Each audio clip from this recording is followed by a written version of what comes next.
So, what happens when an entire continent, which for decades was just a pawn in a global power struggle, is suddenly left on its own? Well, today we're going to find out as we dive into what happened in Africa right after the Cold War ended. The early 1990s started with so much hope. And this picture of Nelson Mandela and F.W. de Klerk, it really captures that moment. Apartheid was finally ending. It really felt like this new era of peace, this peace dividend from the Cold War, was at last coming to Africa. But here's the crazy paradox of this whole story. The end of that big global conflict didn't just bring peace. Nope. For huge parts of the continent, it did the exact opposite. It created this massive vacuum. And what rushed in to fill it? Well, it wasn't always progress. Okay, to really get this, we have to talk about the superpower vacuum. Think about it. The United States and the Soviet Union just packed up and left. On one hand, that meant freedom from a lot of foreign meddling.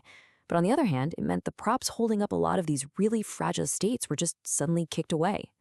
And that shift was just so dramatic. I mean, during the Cold War, Africa was a geopolitical chessboard, right? The US and the USSR were pouring in money and weapons to support their guys. But after 1990, that strategic value just vanished. The attention, the aid, the influence, it all dried up almost overnight. So the outcome was pretty clear. All that hope that the end of this big rivalry would finally bring stability, it was tragically misplaced. Instead of a peace dividend, what the continent got was a wave of internal violence that was just unleashed.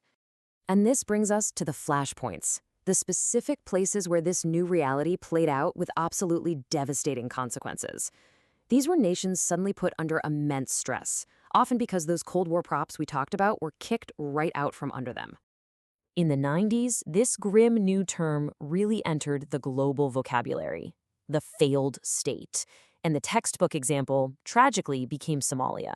Once the dictator who had been propped up by outside powers was overthrown, the state itself, well, it just fell apart. I mean, just look at how fast Somalia collapsed. It's breathtaking. A dictator falls, and within a single year, the country is being torn apart by a man-made famine. The world tried to intervene, but it didn't work. And by 1995, the UN pulled out, leaving Somalia as a country without a government, totally on its own. And Somalia wasn't some isolated case.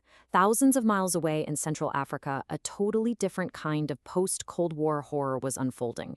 Here, these ethnic tensions that had been simmering for decades, often suppressed or even manipulated by outside powers, were about to erupt with a force that would absolutely shock the world.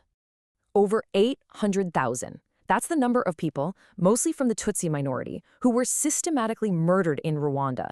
And it happened in just 100 days in 1994. It's a number that's so big, it's almost impossible to really wrap your head around. This memorial here, this is a silent, chilling testament to the unbelievable human cost of that violence. This was a genocide that the world mostly just stood by and watched happen. And this is so important. The Rwandan genocide wasn't just a contained event.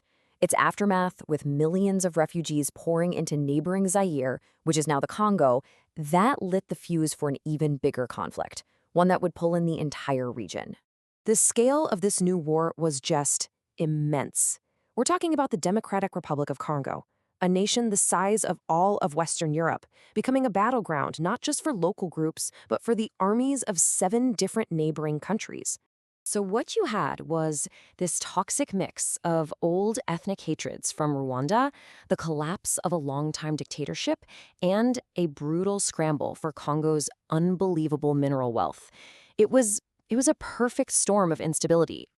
But amidst all of this tragedy, there was one stunning exception. A story of how things could have gone a different way. South Africa, the continent's most volatile, most racially divided state, somehow managed to pull itself back from the brink of civil war. So how'd they do it? Well, it came down to a series of really courageous steps. And crucially, the end of the Cold War was a key factor here too. With its Soviet support gone, the ANC had to change its strategy from armed struggle to negotiation. That, plus some incredibly bold leadership on both sides, is what made a peaceful transition possible. And the result was exactly that, a bold, fragile, but in the end, successful experiment in building a new country. It was this powerful example that another path, A path of talking and reconciliation was actually possible, even in the toughest circumstances. So what's the big takeaway from this really turbulent decade? What was the new reality for a continent that was now truly on its own, both politically and economically? Economically, the disengagement was just brutal. While other emerging markets in Asia and Latin America were booming, Africa was being cut adrift.